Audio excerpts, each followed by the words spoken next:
You don't need to tear the men down to bring a woman up. You can make them help each other out. Like, everyone can benefit off of each other when it's done right. Yeah. Even if it's like adversaries, like if it's the antagonist versus the protagonist, you can still have them build off of each other. Like, maybe Kylo Ren just beat the crap out of Rey in the first movie, and then she's like, oh man, I need to train, I need to practice. Luke, what do I do? Blah, blah, blah. Gets all this training from Luke. And then, the story progresses, and she's like, because this is a descendant of Anakin Skywalker, like, I really need to practice. I need to get good and hone my abilities, learn to use the Force, because I need everything I can use, right? No, she beats him in the first movie. So when the third one comes along, it's like, well, what now? Yeah. Oh, I'm Yeah. gonna single-handedly beat Palpatine too, and it's like, what? Swappin' Thoughts, a film podcast. Hello, everybody. This is Swappin' Thoughts, episode number 26. I'm Jordan, and I'm here with Sith Citadel, and we're going to be talking about the Ahsoka series today. How are you doing? I'm good. How are you? I'm doing great. I just want to get right into this and ask you what your thoughts were as a whole on the Ahsoka series. Just to get started here. Let's see, as a whole. Because, the first couple episodes felt very dragged out for me. So, and then the last couple ones didn't really come across. Like, it was on such a high road after those first couple episodes where it was like, okay, you know what? I can go with this. Like, it's a good show. But then the last two kind of dropped off where they felt like the first two. So, as a whole, it probably gets docked a couple points. I'd probably give it like a 7 or an 8 out of 10. 7 or 8 out of 10. Okay. Yeah, there were some things that I just didn't understand, and what do you think as far as canon goes? Like, do you think this show constitutes being canon? As far as canon goes, sure. And the reason I say that is because the end of the show, it left, Ahsoka and Sabine in this other galaxy. It left Baylan Skoll and Shin Hati in this other galaxy. Like, it left all of the people that were appearing to steal the spotlight from, say, Luke and Legends in this other galaxy. So, hopefully, if this is dealt with properly, I would hope that this means that Luke will be the hero going forward, because as far as canonical Legends goes, the spotlight was on Luke. And I think after the sixth movie, most people were expecting when the sequel trilogy came out that it would be based on Luke Skywalker's story, not all these other characters, which is fine. Right. But yeah. Yeah, I get what you mean. Like, the one thing I did like or really like about the series was the couple episodes with Anakin. Because that's the thing. It's like that's why I don't like 7, 8, and 9 very well. Is because they focus. It's like they're taking away from Anakin's story a little bit. Yeah. And it's because Anakin is the chosen one. And it's said that in canon as well. And so when you take someone like Rey and kind of make them the chosen one for a little bit, it kind of takes away from the whole story of Anakin. Yeah, I agree. And like the whole Skywalker saga, 1 through 6, was supposed to be the start of Anakin's story and the end of Anakin's story and his final sacrifice. That was supposed to be it. That's where it was supposed to be capped. There was no longer supposed to be the Emperor. He was supposed to be dead. That's just kind of how it was set up to be. So then as soon as you bring him back in the sequels, it's like, well, then what was the sacrifice for? What was 1 through 6 for? He's back. It made no sense. Yeah, it made absolutely no sense. But going back to the Ahsoka series in general, though, I want to hear your thoughts on a couple of things that confused me a little bit. One of them being Sabine Wren as a Jedi, but also a Mandalorian. How does that work? Because doesn't that contradict itself? Yeah, kind of. and I would need to brush up on the animated series because, I mean, I watched the Clone Wars and I watched part of Rebels, but really I just couldn't get into Rebels. Like, I was honestly kind of bored, if I'm being honest. So, as far as the Rebels story goes, I can't really speak too much on what happened in that show because I'm just not familiar with it. But as far as being a Mandalorian Jedi goes, I know that she is supposedly a descendant of Tar Vizsla, but and forgive me if my numbers are slightly off because the last time I looked into this was a bit ago, but it was like just over 1,000 years had gone by between Tar Vizsla and Sabine Wren. And in that 1,000 years, that is a lot of generations to pass by, which would mean that, you know, as family trees kind of fork out, right? Yeah. You're going to have a lot of descendants of Tar Vizsla. It's not just going to be that one person. There's going to be hundreds, thousands, millions. Okay, yeah. That are all Let descendants. me stop you right there, though. Yeah, because who is Tar Vizsla? Tar Vizsla was the first Mandalorian Jedi, and I believe he lived around.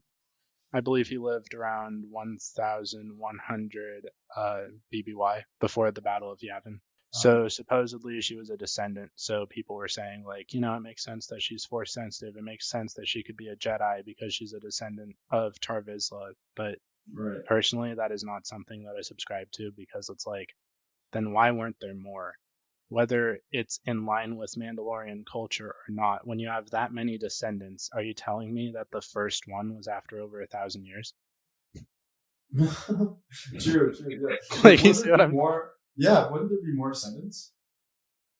More descendants that might want to alternate paths and do something else. Because, I mean, if you look at today's world, right, you can hear and grow up under ideologies and stuff that make sense to you, but ultimately people will always at some point deviate from what's considered to be the normal, right? So if you have 1,000+ years of descendants of the first Mandalorian Jedi, first off, it's already been done. So the idea of taking that first step to being the first is no longer really a concern because first off, someone's already done it. Yeah. But then are you telling me over 1,000 years, not another person decided to give it a shot? See what I mean? Yeah, I get what you mean. Like, what's with that?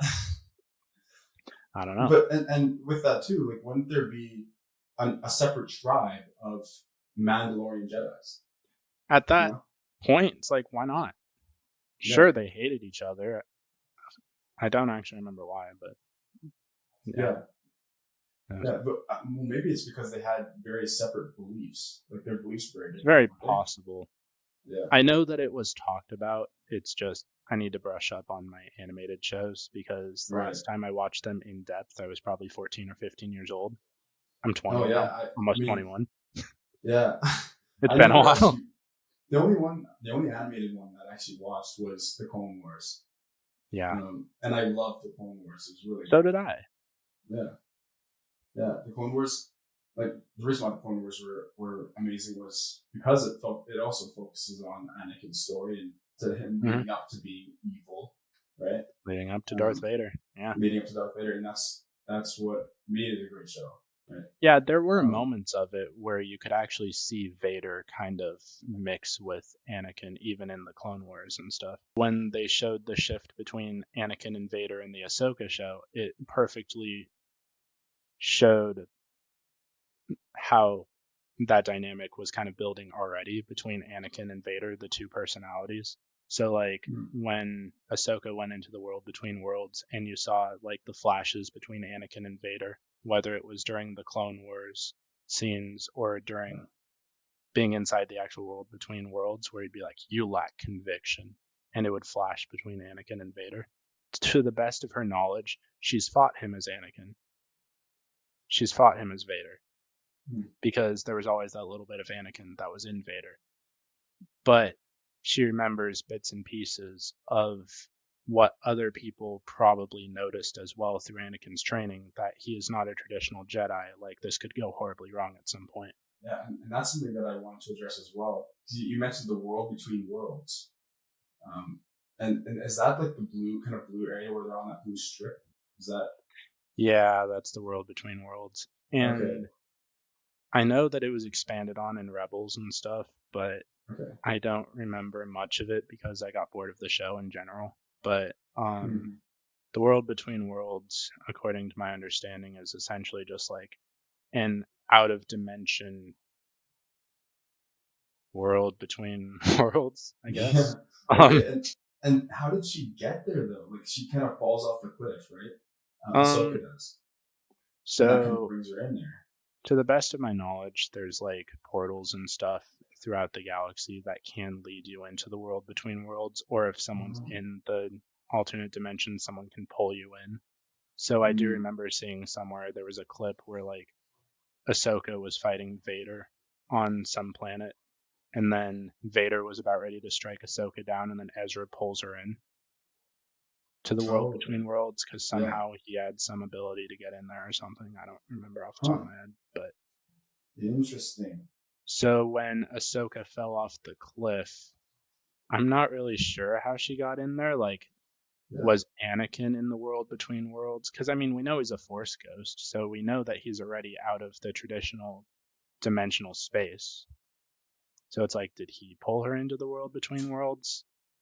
Did maybe, someone else? I think that's a pretty good theory. I mean, it already was a supposed lesson, and at least as far as I'm aware, if you're already dead, you don't have much else to learn unless someone actually purposefully brought you there, like, say, your old master. It's weird to consider, though, that when Anakin became Darth Vader, he was 22, considering I'm getting close to 21, because it's like, and no, I'm not going with this the way that you might have initially thought. What I meant was, what I meant was, she idolized Anakin. She idolized the person who would eventually become Darth Vader, right? But now she's so much older than Anakin would have been by the time he stopped being her master and became Darth Vader. It's like she's still idolizing someone that the last time she saw him as his true self, he was 22 years old. Right. Yeah. She would be what, 40s or 50s by now? Yeah, because her race ages differently, right? Maybe, but I don't believe so.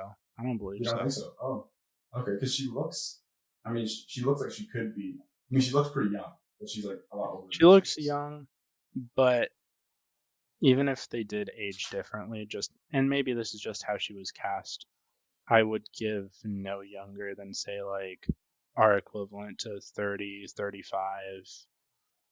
Still older than 22. Yeah. Like a lot changes in your 20s to 30s. So it's crazy to me that she still idolizes Anakin. Like, I think, if anything, that just kind of proves how above everyone else that he must have been to be idolized by so many people at only 22 years old. Yeah. According to George Lucas, he is one of the greatest Jedi in all of history. He is the greatest Jedi. Yeah. The most he's the powerful being in the universe. He's the most powerful Jedi, but he's not the most powerful Sith, right? Well, full potential Anakin was supposedly supposed to be twice as powerful as Palpatine. Maximum potential. But as it's Anakin, just right? Or would that be as Darth Vader as well? As Vader, if he didn't get chopped up and burned. Oh, okay. If he had more time, right? Yeah, because when he got chopped up and burned, like George Lucas had said that the Force can only be used through living cells. And so in Attack of the Clones, he got his hand cut off. And then in Revenge of the Sith, he got the rest of his limbs cut off. And then in addition to that, he caught on fire. Right. So I guess that degrades on you a little bit. So the amount of living cells that would have still existed at that point, personally, I would have thought there'd be like no living cells left if you caught on fire. But yeah, I mean, because it burned him. Does that mean his midichlorian count is less? Well, because his arms got chopped off, is that? If your midichlorian count is based off of your entire body as a whole, then it would be safe to assume that his count would have been significantly lower, and that's why his force potential would have been significantly lower. Because it's like, if your arms make up, say, I'm just going to throw a number out there, 25% of your body mass. Right. It's just a random number. Could be horribly wrong. But it stands to reason that if I had a midichlorian count of 10,000 and I lost both of my arms at the shoulder, right? Then it stands to reason, at least for me, that I'd now be reduced from 10,000 to 7,500. That makes sense. I assume that by getting his legs chopped off and his hand cut off, yeah, that would do something to you. And then set on fire. Yeah. Oof. Yeah, because Obi-Wan had the high ground. It's over, Anakin. I have the high ground. Famous lines. Yeah. So good. The original script from Nick Gillard, the high ground, wouldn't have actually happened. Oh, really? Have you seen some of the interviews with Nick Gillard, the stunt coordinator of the Star Wars prequels? I've seen a few things. Probably not that one, but that's fair. Yeah. And the original fight with Dooku was supposed to be a lot longer too. The one in Revenge of the Sith. And it got to a point where like Anakin's pushing forward with his lightsaber and then like slashes out his eye and stuff like that. Oh jeez. You know, before beheading him. Wow. Dude, that's wild. And the original fight had a lot more acrobatics. It looked really dope. But I think since Revenge of the Sith was supposed to go from setting up the story all the way until the fall of Anakin into Vader, I think they just simply didn't have enough time to cover every single base as much as we might have wanted them to. Because the battle between Anakin and Obi-Wan was also the longest swordplay duel in movie history, as far as I'm aware. Oh, really? Yeah. That's pretty good. Feel free to fact check me on that, but yeah, I did see this one clip of the animators talking about the fight scene where one of the scenes they didn't quite get their lightsabers to touch the way George Lucas wanted, and so they made this one scene, this one little sequence of Obi-Wan and Anakin with their swords or with their lightsabers touching each other touching against each other, and it was all animated. This one shot was just animated. It was like looking from above. Really? Where? Yeah. What frame was that, or like what part of what fight was that? It was. Well, I guess in that Anakin versus Obi-Wan. So. Yeah. So in that fight, it was when they were inside that kind of mechanical room, and so there was the part where they were like flinging their lightsabers around, and then they didn't quite get them touched, so there's this high angle shot of just like two animated characters with their lightsabers touching like that. Oh, so would it have been when they were swirling it back and forth and then did their force push and both had equal abilities, and then was it that? Yeah, it was when Anakin, so it first shows them side by side, kind of like a side by side view of them, just acrobating their lightsaber, and then it goes to the wide view of them from up top, and then that was pretty like animated. Scene. Yeah. Huh. I guess that would make sense. Because even with stuff, he wanted it to touch and they didn't get it, so but that's interesting. I didn't know that. Yeah, that was interesting for me too. I was like, wow, that's a lot of you can do a lot of stuff in animation, I guess. Oh, for sure. Yeah. And people have the audacity to say that's why they didn't like the prequels. That's not a good reason. I know. Yeah. I mean, animation. There's animation in a lot of movies that you don't even know there's animation in. You know, it's everywhere. It's all over. Like Gollum in Lord of the Rings, isn't he entirely just CGI? Well, it's motion capture, but it's a form of animation. Yeah. Yeah. So that's. I thought it was entirely CGI. Yeah, well, it was motion captures when they have like the dots in their face and everything, on the gear. Okay. That's what motion captures, and so, and then they use kind of CGI, but motion captures when they have the gear on just to like get the form right, get the I was gonna the form and like what he looks like. So that's why Gollum actually looks like the actor, Okay, that makes sense, because I was gonna say, like, if you had to readjust every single frame. Yeah, that's why they use motion captures to get the facial features exactly right to the actor. But yeah. Anyways, going kind of sliding back into the Ahsoka series. Oh yeah, that's where you started, huh? And yeah, and we were talking about kind of fighting styles with Obi-Wan and Anakin. I did want to talk about Ahsoka's fighting style, if you know a little bit about that. Because I'm not sure if you know anything about fighting styles in Star Wars. Do you? Yeah, I know Anakin's was Form 5, and I think Obi-Wan's would have been, Form 3 or Form 4, something like that.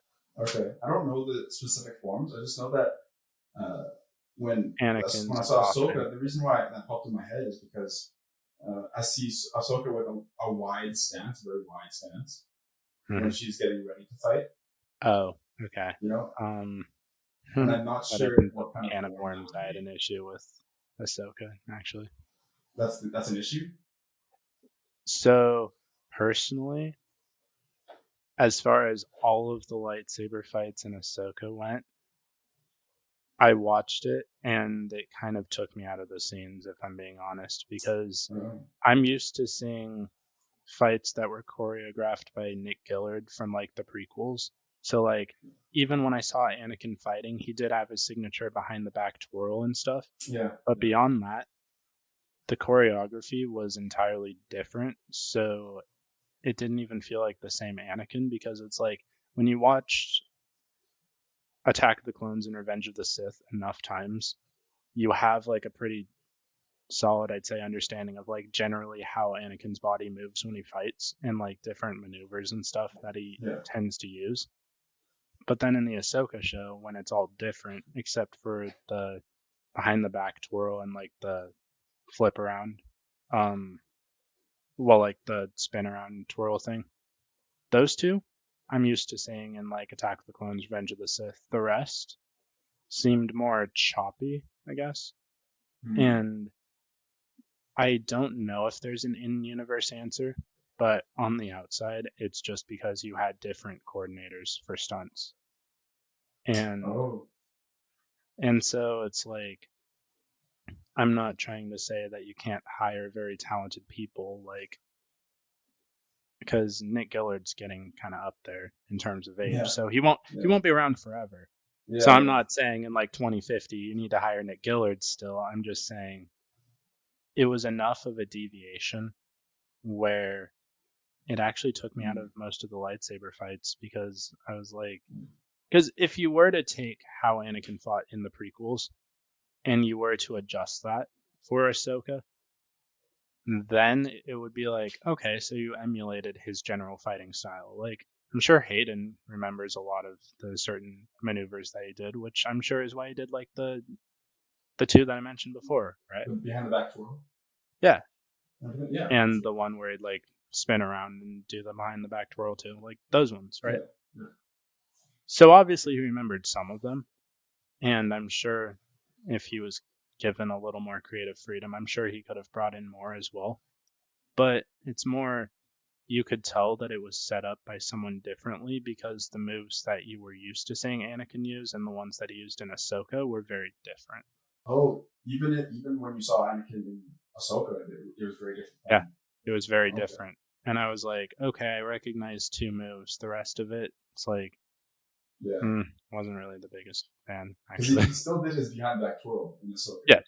Yeah. And I saw that. I'm like, oh, that's dope. We get to see that again. But the rest of it, I was like, this isn't how Anakin fights. That's good. That's good.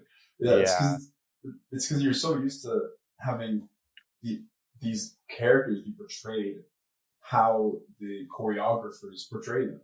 Yeah. In these fights, And so when he's not being choreographed in the same way, I guess it can take you out of the story a little, because you're like, this is completely different from what I saw before. Like this isn't how he's supposed to fight, right?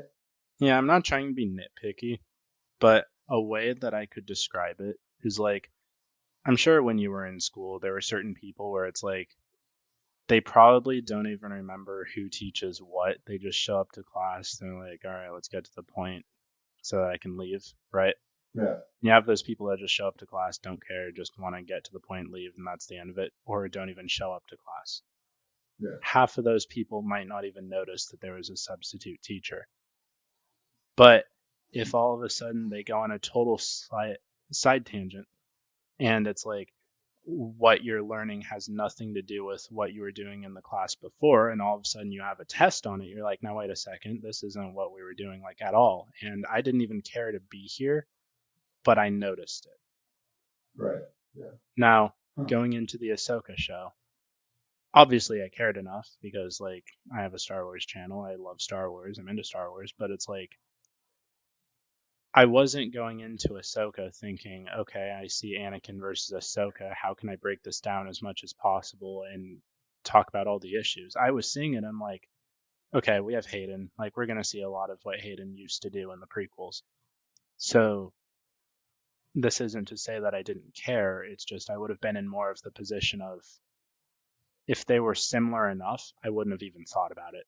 Because with Anakin, I mean, I feel like with Anakin, you have to portray him exactly the same throughout the entirety of his life, because if you don't, it's like a sidetrack. It distracts you, right? Yeah. A lot of people didn't like the prequels because they saw Anakin and they looked at the fact that like he would talk more monotone, he would appear more emotionally unstable and stuff like that. But when you compare it to Darth Vader under the mask, Hayden's whole goal was to have similar mannerisms to what would become Darth Vader, because ultimately the goal was to slide between having Anakin fully whole, right? And then making the transition of, okay, Darth Vader is Anakin under the mask. Yeah, and that's the same with, I mean, that's George Lucas right there, because George Lucas is the one directing him in that way. He wants him to be portrayed in that way, right? And a lot of people took that out on Hayden because of the way he was acting. He was really just following instructions. He was following George Lucas. Yeah, I mean, the original actor of Darth Vader, outside of the voice by James Earl Jones, was Sebastian Shaw. So, I mean, sure, when people saw Hayden Christensen as Anakin Skywalker, they were probably already like, now, wait a second, who is this dude? Like, this isn't how I would have pictured Sebastian Shaw in his 20s. But, I mean, how would you have known? He was charred up, sliced up, and put in a mechanical suit for 20 years. Like, how would you have known what a perfectly healthy Anakin Skywalker would look like? Looks like a pale thumb. Looking wrinkly. Yeah, I get that. Yeah. So it's like, it seems a little too harsh in that respect. Yeah, I get that. It's like, what would a perfectly healthy version of Sebastian Shaw look like that wasn't sliced up and burned and put in a mechanical suit for 20 years? I don't know. At that point, I don't know. Yeah, so Hayden Christensen killed it. Yeah, there, I said it. Yeah, no, he did. I mean, a lot of people give him hate, but that's just dumb. I don't know why they would, honestly. He's a very good actor. So I'm not sure if you know anything about the orb, with like the Map Orb thing. Do you know anything about that? Like where it's from or anything? I'm curious. Do you? Well, here's the thing. So yeah, me neither. Well, here's the thing. So I'm not sure if you saw, but I made a reel about this theory that I made. With Treasure Planet and Star Wars and how they're in the same universe. Wait, Treasure Island, you mean? Well, Treasure Planet. It's like Treasure Island, but it's a space planet. pirates. But what? It's space pirates. Have you seen Treasure Planet? Have you seen it? No. I remember when I was like 10, I read a book called Treasure Island. I couldn't tell you anything about it, but Treasure Island is a book, but there's this movie called Treasure Planet. Oh, this isn't the same thing. I thought you were saying like in terms of like the galactic galaxy or whatever. No, yeah. So in Treasure Planet, it's like a space movie, like with space pirates and stuff like that. Oh. And it's an animated film. Oh. That's really good. You should check it. It's a Disney film. But anyways, so my theory is that they're in the same universe because Jim Hawkins, the main character in Treasure Planet has the orb that Ahsoka finds and this kind of map that Jim Hawkins has. They look exactly the same. They look exactly the same, and they do the same things. They have a map inside it, and it's like the same thing. So I made a whole reel about it. How Jim Hawkins' timeline is like in 34,563 BBY when the Toyor carried all the Force sensitive people to the planet Tython, and Jim's dad, since he wasn't around, he actually left Jim when he was a kid, so he left the planet Tython on the Toyor because that's where Force sensitive people go, and so like I made her like a whole just like thing about that. It was just supposed to be like what do you think of this kind of reel? But anyways, that's my theory. And you should go watch Treasure Planet because it's really good. Huh. So the out-of-universe explanation is that Disney might have just stole it, and the in-universe explanation is they're in the same universe. Yes, and they might. Well, here's the thing: they might be in the same universe now because Disney has the rights to Star Wars. Anyway. Of course. So, since Disney has the rights to Star Wars, do you think they just made that up and be like, "Oh, Ahsoka found this. It looks exactly like the thing in Treasure Planet, and it does exactly the same thing." I don't know, man. Yeah. Although, when I first saw that, I was like, "Bro, Treasure Planet looks exactly the same." Like when I first saw that. But anyways, yeah. What did you think of it? What did you think of the map? I don't know where she would have even known to look for it. Yeah. Like, I'm actually not sure. I just knew that we had some device that was going to push the plot forward, and we were going to use this device. Yeah. And MacGuffin.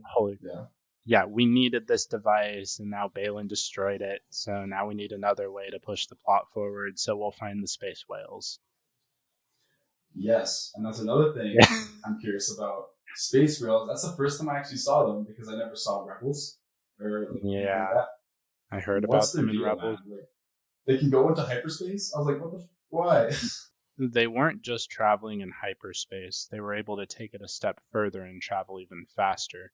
Because if it was just hyperspace, then anyone from the regular galaxy would have been able to go to Peridia. So if it was just a hyperspace lane, then anyone would have been able to use it. Not just the whales. Yeah.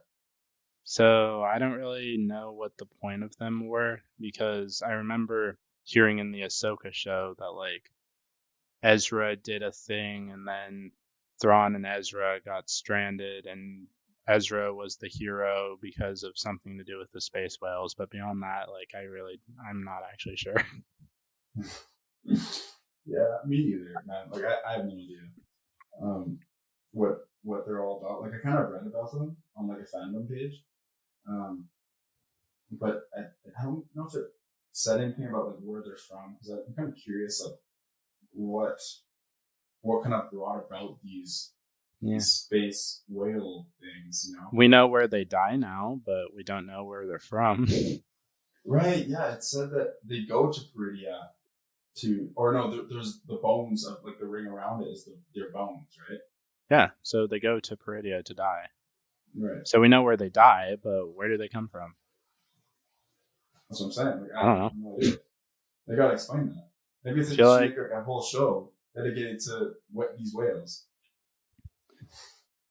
I know the point of the animated shows was to kind of like, because the Clone Wars, right, and Rebels, they did seem more like if they were in live action that they could have been rated like PG or PG-13. But I do realize that the reason why they were made was probably just you can maintain a show longer if it's animated versus live action just because of costs and stuff. So I could understand that. But I almost feel like I would have been more invested and I would have gone deeper into it if it was actually live action, because I'm drawing a blank. and I didn't really vibe with the characters in Rebels too much, so I just kind of like, hopefully Ahsoka explains it, because it's a show where like my parents, right? I watched Ahsoka with my parents, and every time Rebels characters came in, which was almost the entire show, by the way, they'd be like, okay, who are these people? And I'd be like, all right, here's the backstory on Sabine, as far as I'm aware. Here's the backstory on like Ahsoka, as far as I'm aware, because like, sure, she was in Rebels and Clone Wars, but it's like, my parents wouldn't know that. They didn't want to watch cartoons. They didn't care enough about Star Wars to watch the cartoons. Yeah. And they're like, you Not remember this? down. And it's like, yeah, I was 14. I mean, I don't know. Yeah. So it's like, Well, it had to be set up in a way where you don't have to watch the cartoon to enjoy the show, because otherwise viewership numbers would just drop. They'd be like, I don't know any of these characters. I don't care enough to stick around. I'm just going to stop watching. no, yeah, I totally get that. I mean, like, these animated shows, I actually feel like there's too many, because I can't really keep up with them. Like, I've seen Clone Wars. I haven't really been interested enough to see the other ones, just because there's other Me too. shows I've been interested in. Isn't there the Bad Batch too? Yeah, and I haven't seen that one either. Yeah, I watched like 3 episodes and I'm like, no, absolutely not. Is it not good? I thought it was boring. I thought it was a lot of filler. And the character of Omega was the most annoying character I think I've ever seen in any show ever. And she's like a main. What? So it's really? like, I cannot stick around in a show with Omega! Omega! Yeah. Like, what the? That's funny. That's good. That's like, good I'm sorry, I cannot like stick through an entire show that I think has like 3 seasons of Omega. It's like, nah, I'm good. That's what she says, like the whole time, or what? It's just kind of how like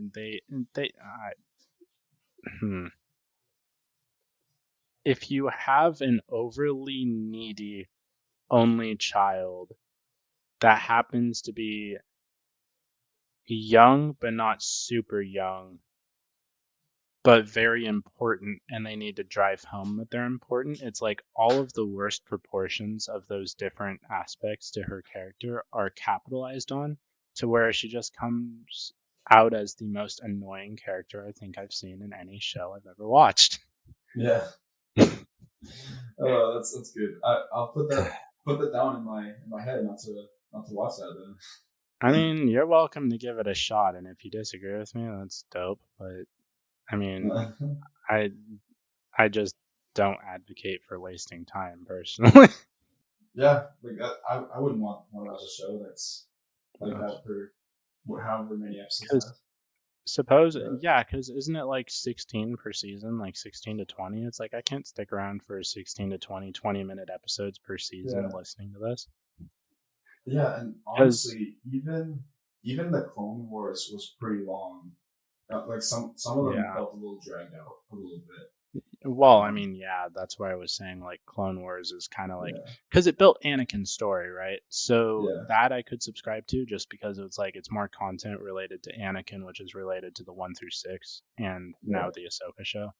But as far as like the Bad Batch, Rebels, I don't really care. It doesn't have to do with the main story, and it's not that important to me. Plus, Omega's character, I know we kind of went on a side tangent again, but Omega's character is supposed to be another clone, kind of like Boba Fett, but as a female. So the idea sounds cool, but at the same time, there was only supposed to be one Boba Fett, and it was Boba Fett. There wasn't supposed to be a female. There wasn't supposed to be a female version. It was just supposed to be. It was only supposed to be Boba Fett, even from the 70s. And George didn't even care about Boba Fett. Like in one of his interviews, he was like, "Throw him in the Sarlacc pit. We're done with him." I was like, really? Okay.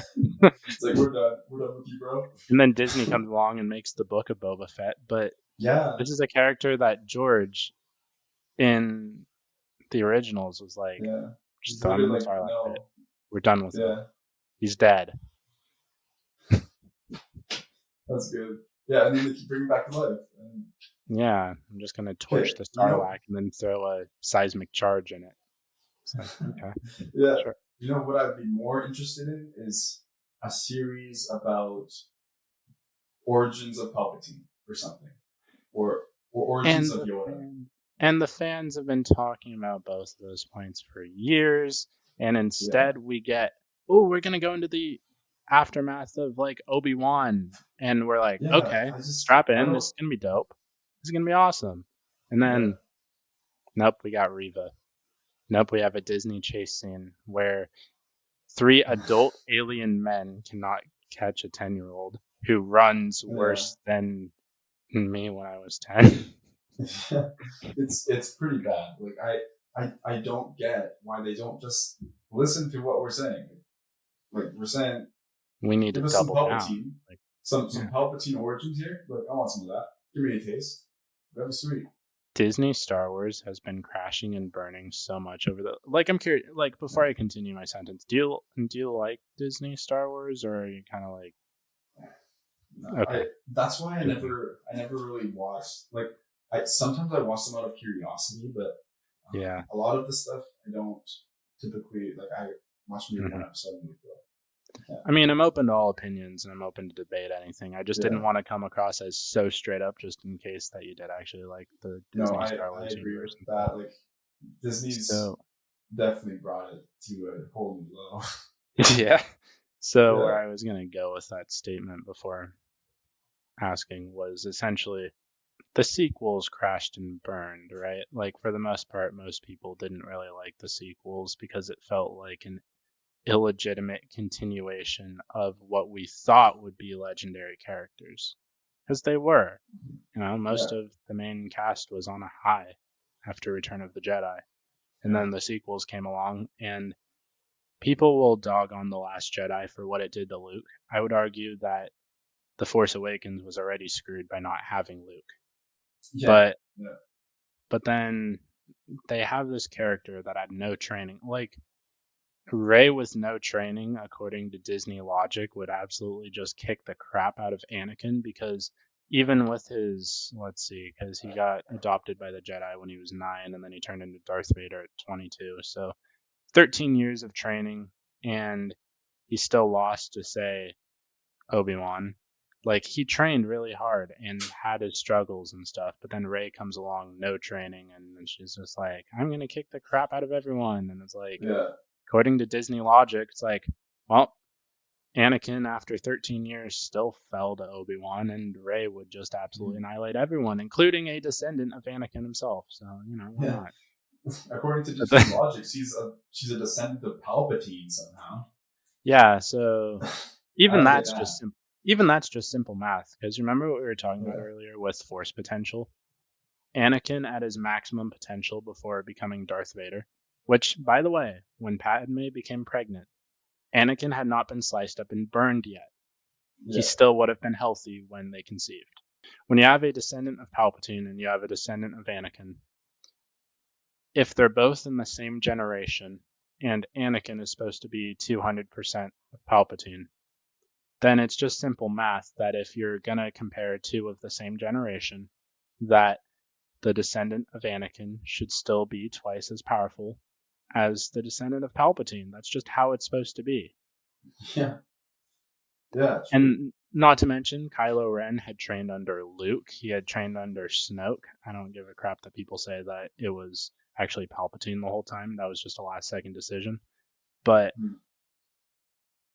are you telling me that the descendant of Anakin himself, after getting trained by Luke and by Snoke, that he's still going to lose to a descendant of someone who's only supposed to be half as powerful anyway, who was never trained before? He died saving her. Yeah. Dude, that was just messed up. Yeah, the whole thing was just weird. I didn't know. But neither did I. But where I was going with that side tangent was that the first movie that they're going to announce now is the Rey movie. You're already at an all-time low, and you announced the Rey movie. We don't want to see any more of it. Yes. It's like we don't want to see any more of this. Like, their first new movie is going to be the Rey movie. It's like not The Last Jedi. The Rise of Skywalker ended in 2019, and the fans still tear it apart to this day. Yeah. And now you want to devote an entire movie to a character that was pretty much universally disliked by the majority.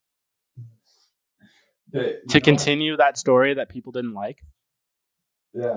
Like, the reason why they're doing this, though, right? It's because it's all political at this point. Double down, obviously. Yeah. Yeah. I mean, I feel like they're just trying to show that a woman can be very powerful too, which I feel like they don't need a whole series to justify that.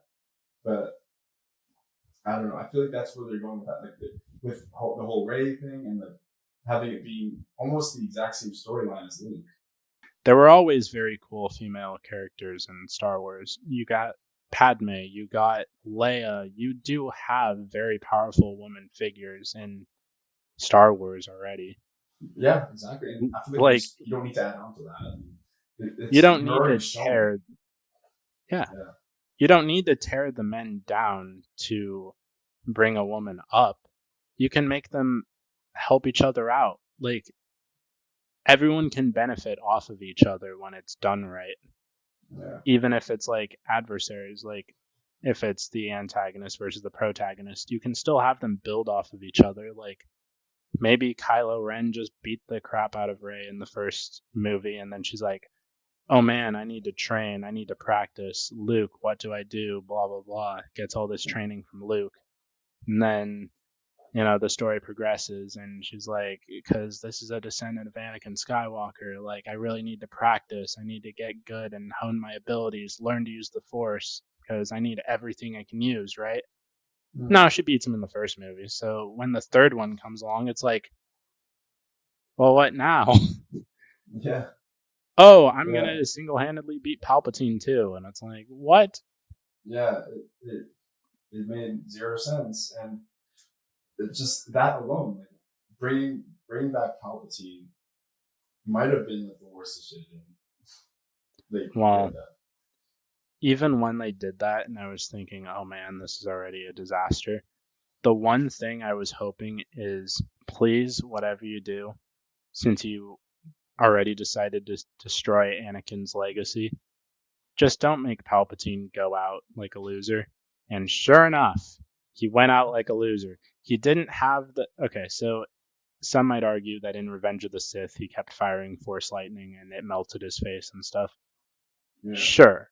But that was more to get Anakin to step in and save him to solidify his loyalty.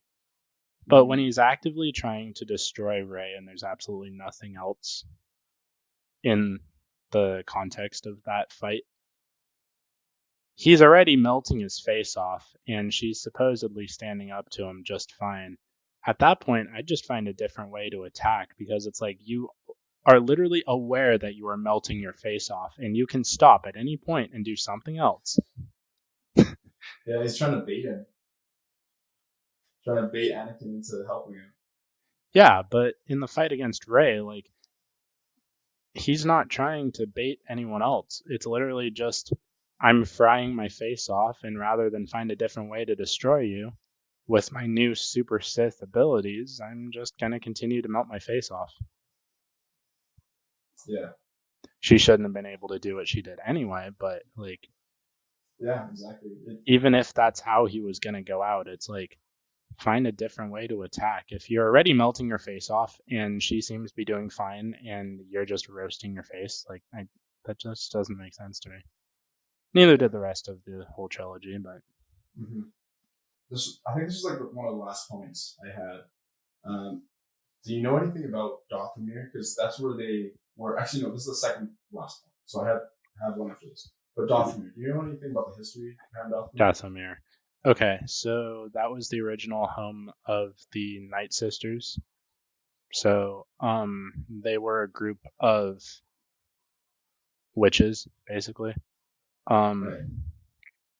I don't remember their story too much because, again, the last time I watched the Clone Wars, I would have been like 14-ish. Right. But there was like Mother Talzin, and there was all sorts of other Dathomirian witches. And, like, I know at some point during the Clone Wars, they got a brother of the original Darth Maul and super juiced him on Dathomirian magic, so he became Savage Opress and became So like he super became big. like super. Yeah, that was in the Clone Wars as well, right? Yeah, and then he trained under Dooku. Yeah. Okay. Yeah. But as far as Dathomir goes, I'd have to look more into it because I actually don't remember a whole lot about their history. Okay. Yeah, because so Darth Maul was the one, he got super juiced on their magical abilities somehow, right? Somehow I think he did, but it might have only been. No, I think Maul did as well. I know Savage Opress got juiced up, but I'm not sure what happened with Maul. I don't remember off the top of my head. Okay, for sure. And with the Nightsisters as well. So Dathomir is their home, right? So that's where they're from. Yes. And how do they obtain their magic? I'm not sure because like when I've looked deeper into them just to kind of figure that out myself, it sounds like their magic is actually just a variant of the dark side of the Force. But then some people that have very big Star Wars platforms say that magic is actually a totally separate thing from the Force. And so it's like I'm not entirely sure which is true. Yeah. In a Star Wars galaxy where the Force is in everyone, it just depends on what your ability to use the Force is. Then it stands to reason that that might be closer to what Night Sister magic is. Because if you're using the dark side, as Palpatine would say, right, the dark side of the Force is a pathway to many abilities some consider to be unnatural. That's right. But that's right. like, it stands to reason, like, because they can resurrect people, they can do all these different rituals, and sure, it could be magic, but at the same time, it's like it stands to reason that it could be a subsection of the dark side too. It makes sense to me that it could be either one. Like the magic that they're using is a subsection of the dark side. Yeah. Huh. It makes sense to me that it could be either one. It also makes sense to me that it is separate from the Force because the amount of like the Force or the amount of Force potential you use, it depends on how much midichlorians you have in your body, right? Yeah, and that's true. And midichlorians are separate from magic. Right. And so that I feel like in that sense, I feel like it would be separate. Yeah, and that can make sense too. It's just how do you define magic? Because if you think about it, pretty much all the Jedi are is essentially space wizards already. Like pretty much all of their telekinetic abilities could be considered magic. So it's like, how do you define magic outside of a magical art that is using the Force? Right. And I think it would be more like, how would you define magic within the realm of Star Wars or within the world of Star Wars? Yeah, right? Because you already have magical abilities or telekinetic abilities. I mean, because obviously to us, a Force pushing something away from you and bringing something closer to you. Like, I'd call that magic. That's pretty magical to me, yeah. In Harry Potter, that's defined as magic. So yeah, but obviously in different worlds, there's magic works differently. That's true. But it like seems like the wizards in Lord of the Rings, are more than just. They're more than just wizards. They are literally reincarnated gods. They're like demigods, basically. Because they're created by, well, anyways. I'm just saying magic is defined different. Yeah. Magic is defined differently in different series. So in the Star Wars universe, it stands to reason to me that depending on how you define magic, it could be a subsection of the Force or it could be its own separate thing. That's where I was going with that. Did you remember watching The Rise of Skywalker for the first time? And you're watching Rey and Kylo fight when they're on like that ocean planet thing that just happened to have a MacGuffin that shows you exactly where the Death Star was at? Like, remember, like where you had like the ocean fight and they were fighting with lightsabers? I was like, what? I didn't think that it was. No, I wasn't the biggest fan of the lightsaber fights up to that point in the sequel trilogy either, but it's like that took it to an all-time low. So I guess you could already guess in like the Ahsoka show, because like, did you watch Kenobi? Yes. Yeah. I thought it Did it? was. Yeah, I thought it was alright. Did it seem like the lightsabers were treated more like bats though? Like bats. Oh, so they're like swinging them like this. I didn't actually pay attention to that closely to how they were fighting, but Like a lot of the moves definitely came across like when they would come overhead, especially it would like have the effect of a bat instead of like a sword. yeah. So like if you came overhead with a downward strike with a sword, of course it would have momentum and stuff pushing down, but it wouldn't be like, getting hit with a bat. Yeah, no, I Like agree with that just, that. and then it's like one of the major ones I'd see is like they'd come over and then they'd retract and go like that. And it's like if you had a bat, then the speed and the general maneuverability that it seemed like came with it seemed like they were dealing with a heavier object than just like a hilt that projects light that can cut through things. So they're like using like a hammer, just like Yeah, and chop it's some. like Yeah. this is Okay, I literally get just that. a hilt that projects light that just happens to be Yeah. supercharged to the point where you can cut through things and burn through things. Yeah. And so when Some. it looks like a bat on screen, your brain's like, Yeah. I don't even know. Yeah. Some people thought that Darth Vader's fighting abilities were. I mean, they thought that it looked a lot better than in the '70s when they made when they first created Darth Vader.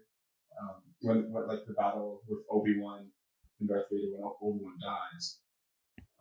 Yeah, Like so you know. in the original trilogy, if you want to talk in universe, because out of universe, obviously they didn't have any of the effects or the Yeah. ability to track lightsabers like you can now, and then Yeah. actually make them look like lightsabers. But if you want to talk in universe, the Kenobi show never happened as far as that timeline went. So this was their first time fighting each other in 20 years, about 19, 20 years, because the last time they would have fought would have been when Anakin lost to Obi-Wan on Mustafar. And so when they saw each other for the first time in 20 years, from Darth Vader's perspective, he's like, holy crap, this is Obi-Wan Kenobi. The Obi-Wan Kenobi that defeated me and sentenced me to this life of living in a life support suit with none of my limbs intact and my body burned. Yeah. And so he's like, he might have an ego, but he ultimately still remembers that the whole reason he's in this position now, 20 years later, is because of the man standing before him. And so he's like, I got to have my ego in check this time or I'm going to lose again. Like, I'm not as powerful as I used to be. And then Obi-Wan is like, okay, somehow Darth Vader didn't die after getting his limbs chopped off and being roasted. So it stands to reason that some powerful abilities have been learned to sustain his life. And given that this was the chosen one, the prophesized chosen one, I have no idea how powerful this guy could be now. So much hate, so much anger, and 20 years. I have no idea how powerful he could be. Plus, Obi-Wan was no longer in his youth. He was looking kind of old at that point. Yeah, yeah. Vader would have been in his 40s. At the time So, of which? At the time where they fought on the Death Star. Right. Okay. So, from both of their perspectives, if you want to talk in universe and not the out of universe explanation where they just simply didn't have the technology to make fights look as crazy, right?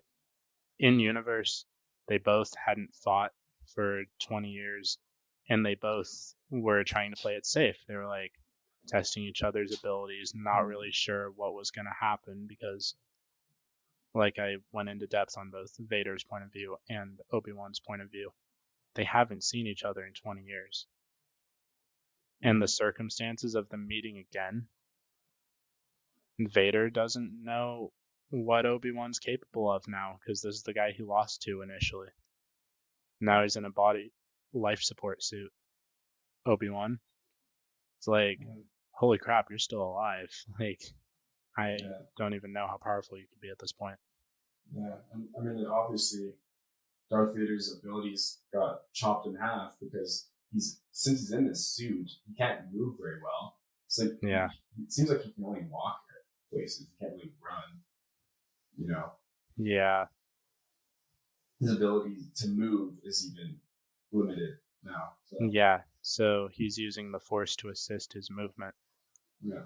But as we saw with, say, Yoda, right, in Attack of the Clones, he literally walks into the fight just hunched over, just like with his cane. He's just like, yeah. But then literally a couple minutes later, he's doing flips and crazy maneuvers all around Count Dooku, and he's like, "Where are you at?" Yeah, but it seems like he can't really run. He just hops places, and that's how he gets places fast. Yoda? Yeah. Yeah. Like, can he even run? Or doesn't he actually need the cane, but like he just hops places, and that's like using his Force abilities? I didn't really think about that, but I think if Vader really wanted to run quickly, he probably could. With Force assistance, of course. Right, yeah. But I don't think he'd be able to do any acrobatic motions, literally only because the suit's not designed to be able to do that. Yeah. That'd be pretty funny to see Darth Vader doing some somersaults, some nice flips. Let's do a back double full real quick. Yeah, let me just do that real quick. Yeah. Oh, that's good. Backflip with not one but two twists. See how this goes. Yeah, exactly. Is there anything else you want to add before we close up? Yeah. What did you think about like the Ahsoka show, the different points that we've mentioned today? Just like, what are your thoughts on it? Yeah. So the Ahsoka show, my biggest takeaway was it still felt very Disney-y. You know what I mean? It's still like I like the show, but like I like the content of the show, but the way they portrayed it felt very phony. It felt like not real. You know what I mean? Yep. Of course. And even at the end, there were some parts where Sabine and Wren has to choose between going with what's his face. What's that Jedi guy's name? Balin. Oh, no, not Balin. Ezra. Ezra. Yeah. So at the very end, choose between Ezra or Ahsoka, right?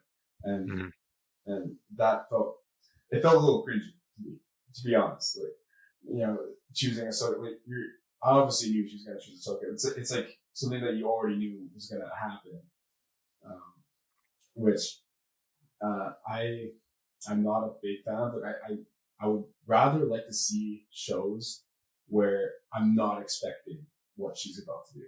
You know, like I'm pretty sure she's gonna go with Ahsoka, and then she goes with Ezra. Yeah. You know.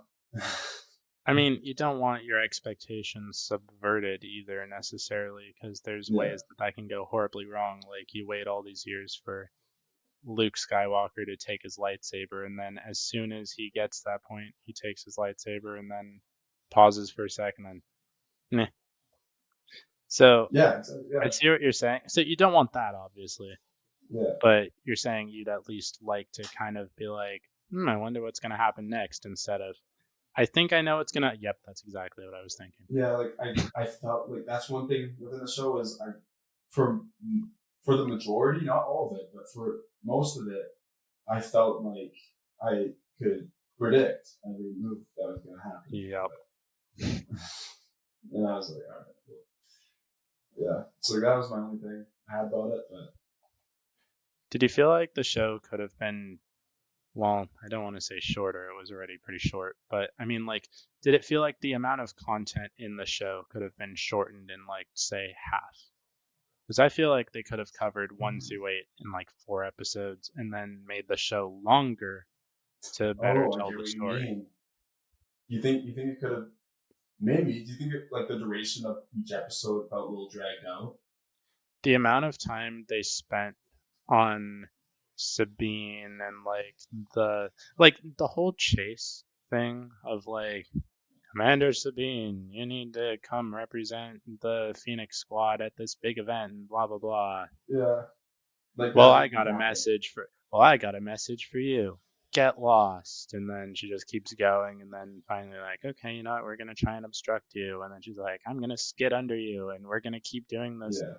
chase thing. Like if you cut out all the moments like that, if you cut out like just all the extra, I swear they probably spent 10 minutes of just zooming around her, like just kind of panning through her room of like, here's a Mandalorian helmet, here's this weird cat looking thing. Here, like, I realize it's all marketing, but it's like Yeah. you cut out all those things and you could have put episode 1 and 2 together as one episode. So you have the first episode with all of the same content in the first episode. Yeah. But Yeah, like 1 and 2. Yeah, I definitely agree with that. Like, it did feel a little drop or a little like the rate, the pacing was off. It seemed like, you know, Mm-hmm. but yeah, So I didn't really get it.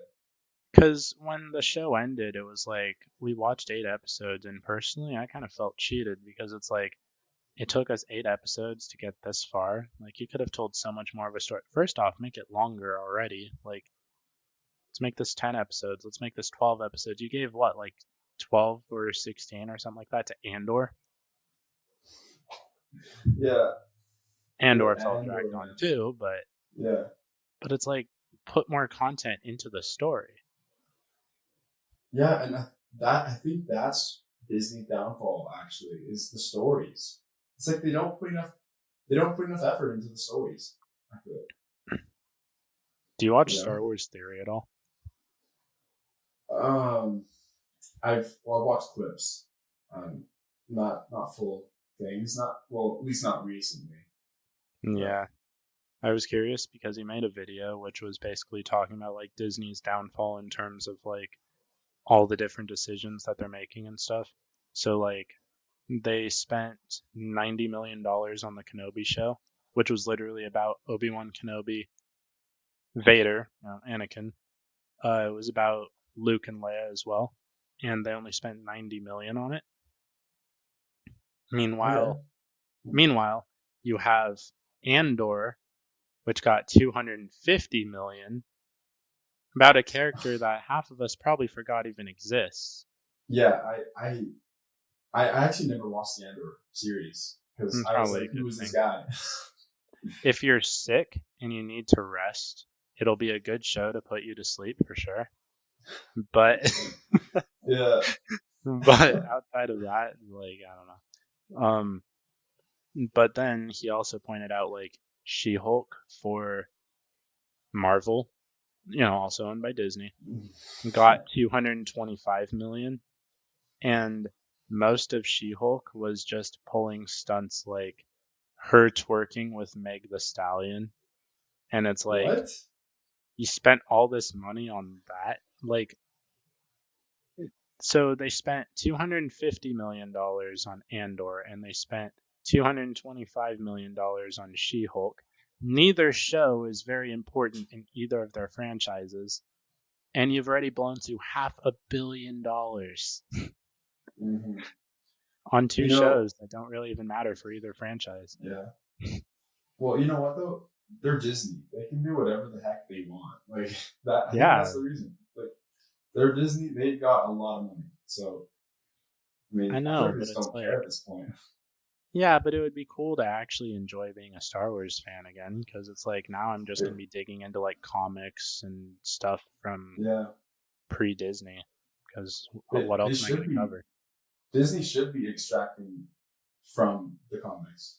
Yeah. Okay, so my other issue with the Ahsoka show, which I forgot to mention earlier, is sure, Dave Filoni says he took inspiration from Timothy Zahn's Heir to the Empire trilogy, but what's actually happening is he's basically just directly plagiarizing it, adding a couple new characters, and then making it look cool on screen.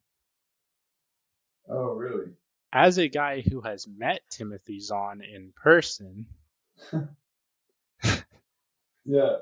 I can assure you that like none of these ideas are his, except for say Baylan Skoll, Shin Hati, and Morgan Elsbeth. But the Thrawn trilogy already exists. Yeah. Ahsoka literally drops the line, "We need to prevent Thrawn's return as heir to the Empire." That's the name of the first book. Oh, wow. Like, so he's just stealing stuff then. yeah, so before the final episode came out where Ahsoka, Sabine, Shin, and Baylan were trapped in the other galaxy with Peridia, the way that I thought the show was originally going to go was it was going to be Heir to the Empire, copied and pasted, but instead of the main character being Luke, the main character being Ahsoka. And so when the Ahsoka show finished, and then we realized that all these characters were going to be stuck in that other galaxy, it hit me. No, this is just going to be Heir to the Empire copied and pasted. There's no switching Luke with Ahsoka. He's just going to copy and paste it and then say, I took inspiration from Timothy Zahn. It's like, no, Timothy Zahn literally lives in the same town as my parents have a beach house in. There's only like 3,000 people. I've met the dude. I've talked to the dude. Like, really? He is a visionary for sure. Like, he's not George, but he can write Star Wars and he can write it very well. And most of what Dave Filoni's been taking inspiration from, I'm sorry, has been more copied and pasted. So I like the Ahsoka show, but it's because someone else's work looks very good on screen. Right. Okay, that's a good point to make actually. Because like I didn't know that actually. So. Well, because in all of his interviews, he will say he took inspiration from Timothy Zahn. He's never going to openly admit he plagiarized Timothy Zahn. Yeah.